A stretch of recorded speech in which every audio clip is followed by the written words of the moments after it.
Hello students, today I have come up with the next part of the chapter P block elements from class 12 syllabus. So today we have already started group 16 elements. So today we will just come to the structure and allotropes of the various elements of group 16. Okay, basically polonium is a radioactive element, so we generally exclude the structure and properties of polonium here.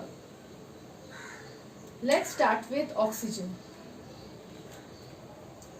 Okay, what do you know about oxygen? You have studied till class 10 that oxygen forms double bond and there are two lone pairs on each of the oxygen atom. Okay, you all have learned this till class 10. That see, this is the Lewis structure, and there is oxygen-oxygen double bond. There are two lone pairs each on each of these oxygen atoms. Okay, so from this structure you can see that all the electrons are paired. So from the Lewis structure you can assume that oxygen is diamagnetic. But in fact oxygen is not diamagnetic, which you have learned later in class 11 when you have studied the molecular orbital diagram of oxygen in chemical bonding chapter. You have seen that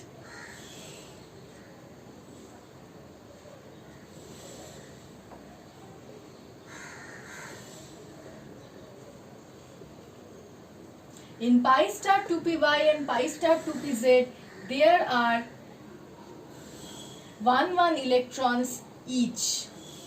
So these two electrons are not paired. So oxygen is basically paramagnetic in nature. From Lewis structure it may you all may think that it is diamagnetic, but this is not the fact. Actually in molecular orbital theory, from the MO diagram of oxygen, these were the highest filled molecular orbitals, the pi star 2py and the pi star 2pz. The highest was sigma star 2px, but since there were only 8 electrons in the 2p orbitals of both the oxygen atoms, so these were the highest filled molecular orbitals. So these two, pi star 2py and pi star 2pz, are singly filled. Okay, they are not, electrons are not paired. That's why oxygen is paramagnetic in nature. Okay, so this is about oxygen. And another thing is important to know is that oxygen size is small. Size of oxygen is small because it has only 1s, 2s and 2p orbitals. So obviously its size will be small. That's why we all know that smaller size means weaker van der Waals forces. That's why oxygen has weaker van der Waals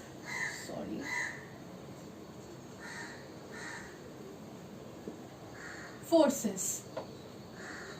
And when there is weaker van der Waals forces, we can understand that compound or that molecule is a gas at room temperature. Because of this reason, oxygen is a gas at room temperature. Okay, so this is about oxygen. The next element which we will come to is sulfur. Now there are many different allotropes of sulfur, and allotropic forms of sulfur are an important part. But what is known as allotropy? I will come to allotropy just after explaining the structures. Next is sulfur. Okay.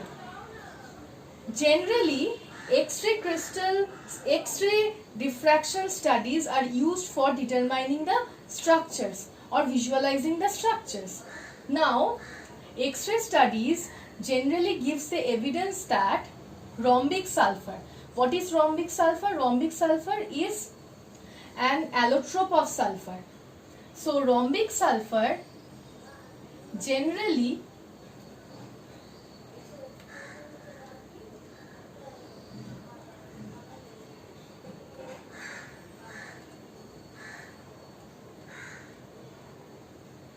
remains in this form. Wait, let me complete drawing this ring.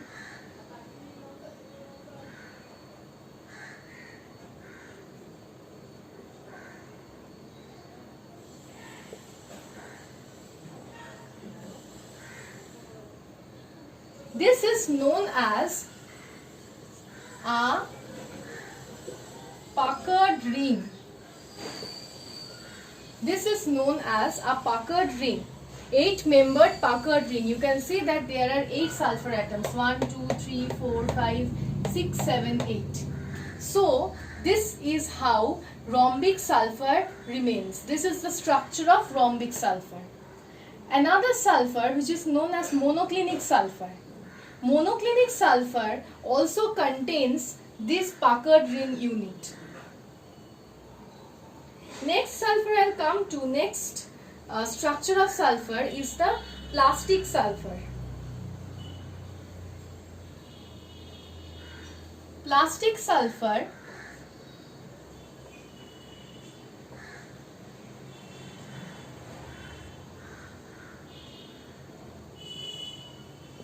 remains like this. Means they form long chains of sulfur atoms. They will form long chains of sulfur atoms and they have 2 covalent bonds each. Each sulfur has 2 covalent bonds. See, this sulfur has 2 covalent bonds, this sulfur has 2 covalent bonds like this. This is the structure of plastic sulfur. Okay, so now you can ask the question that is sulfur a solid or a liquid? Now see, sulfur can form long chains, sulfur can form 8-membered rings, and hence sulfur is a solid. And next is the structures of selenium and tellurium. If you look into the structures of selenium and tellurium, they will form either an 8-membered puckered ring like this. Selenium and tellurium will either form an 8-membered puckered ring like this, or they will form zigzag chains like this.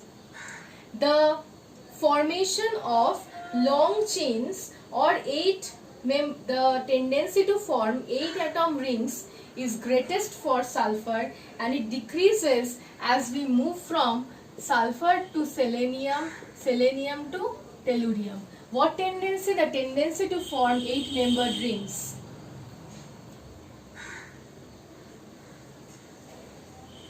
And in selenium, sulfur, all of these, they are large sized. Their size is much bigger than that of oxygen, and hence they have large van der Waals forces in comparison to that of oxygen. So sulfur, selenium, all of them are solids at room temperature. Okay. Now I'll come to the allotropes. Now before coming to allotropes, let me just discuss that what is allotropy. Allotropy means you can see that this is also sulfur, this is also sulfur. But just look into the structures. This is a plain zigzag type of chain where many sulfur atoms are covalently bonded with each other. And this is an 8-membered puckered ring. But both of them are sulfur. And both of them are at the same physical state. The difference arises that they remain in different forms. This is a different form and this is a different form. This phenomenon, or you can say this property by which the elements can remain in different forms but they have to remain in the same physical state, this property is known as allotropy. And this property is very nicely shown by sulfur. Selenium also have allotropes, tellurium also have allotropes, but sulfur is the most significant here. Oxygen has 2 allotropes. Before starting with sulfur, I will say oxygen has 2 allotropes. One is the dioxygen and another one is the ozone. See, both of them are in the gaseous state, the dioxygen and ozone. So these two are the allotropes of oxygen. Now I will come to sulfur. This is the structure of rhombic sulfur. This is the structure of rhombic sulfur. You can see that it is the most stable form of sulfur at room temperature. And generally it is bright yellow in color and it is soluble in carbon disulfide.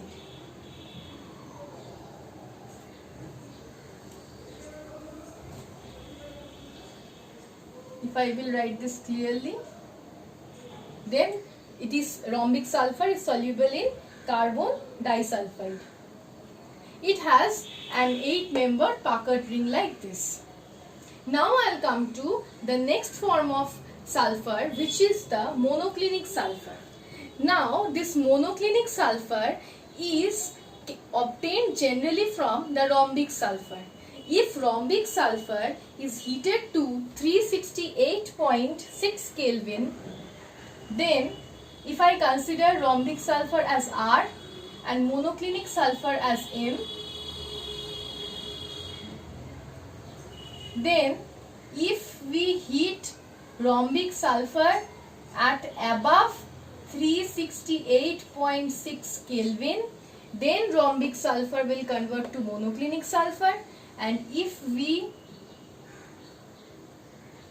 cool monoclinic sulfur, then it will get converted to rhombic sulfur. Rhombic sulfur is stable at 368.6 Kelvin temperature. But above that temperature and heating above that temperature, it converts into monoclinic sulfur. And at this temperature, both the allotropes will exist. And hence this temperature, that is 368.6 Kelvin, this temperature is known as transition temperature. Okay. Now monoclinic sulfur is dull yellow in color and monoclinic sulfur is also soluble in the carbon disulfide. The structure of monoclinic sulfur will be given in your study material, but let me just tell you, just explain to you, in monoclinic sulfur the crystals will have this unit as well as another unit which is just opposite in symmetry. Means the S atoms, these atoms will be down and these atoms will be up. Means a Packard ring which is of the opposite symmetry. So in monoclinic sulfur, not only the same symmetry rings will be obtained, different symmetry rings will also be present. The structure is given in your study material. Next is the plastic sulfur. You can see that this is the structure of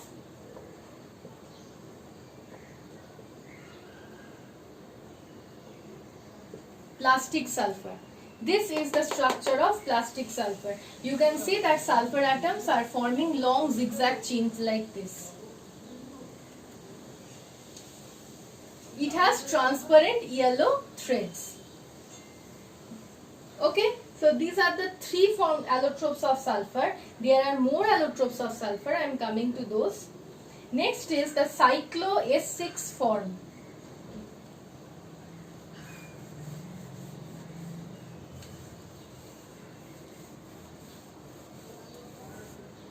Next is the cyclo S6 form. The cyclo S6 form. It generally forms a chair type of structure. one sulfur atom, the next sulfur atom, another sulfur atom. This has to be straight, okay?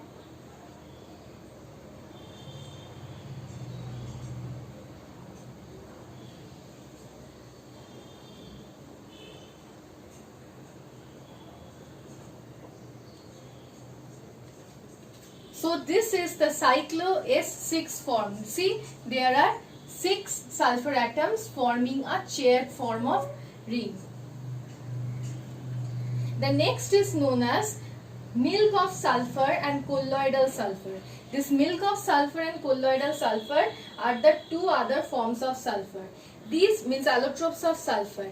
These do not form structures like this. They are normal sulfur, just sulfur, but you have to know their formation, means how they are prepared. First I'll come to milk of sulfur.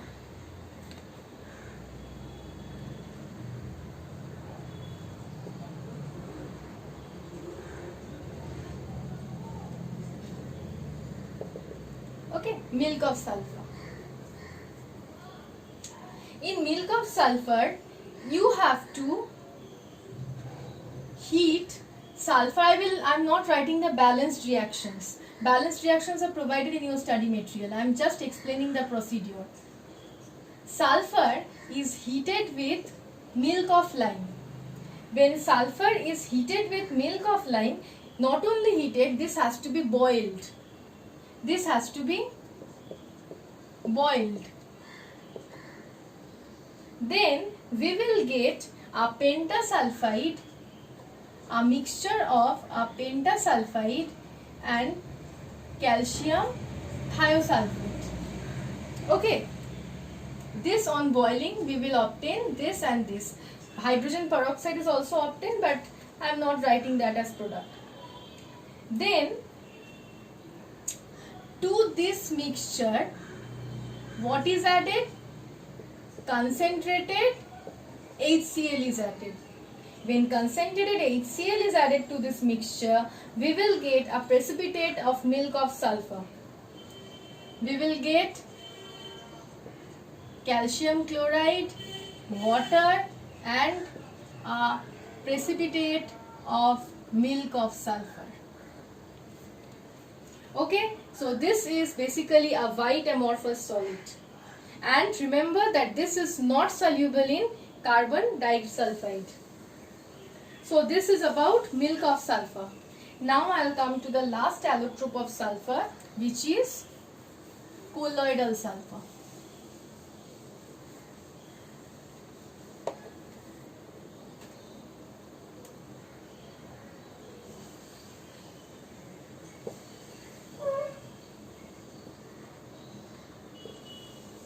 Colloidal sulfur. Now colloidal sulfur is also obtained by two different methods. One is when H2S is passed through an oxidizing agent, like when H2S is passed through an oxidizing agent like nitric acid, then we will obtain colloidal sulfur along with water and nitrogen dioxide. Another process when H2 is passed through another oxidizing agent, sulfur dioxide, then also we will obtain water and colloidal sulfur. And the third process is when dilute hydrochloric acid is added to sodium thiosulfate. Means sodium thiosulfate, to it dilute hydrochloric acid is added. Then we will get colloidal sulfur. And what are the other products? Sodium chloride, sulfur dioxide and water. Okay, so this is how you will obtain colloidal sulfur. Okay, if you keep this colloidal sulfur for a long time, or if you just heat this colloidal sulfur, you will obtain ordinary sulfur. Okay, so these are about the allotropes of sulfur. Now we'll come to selenium. Selenium has two allotropes. One is the red amorphous form and the other is the grey crystalline form. This red amorphous form is basically the selenium 8 puckered ring, and this grey crystalline form is a metallic form, and it is much more stable as compared to the red amorphous form.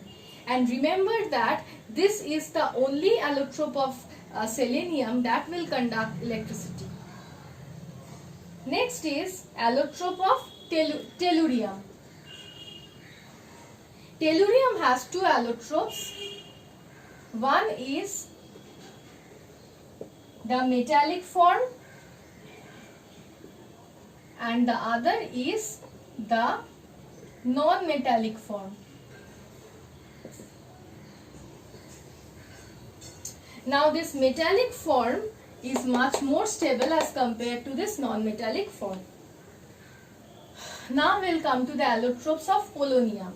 Polonium has two allotropes. One is the alpha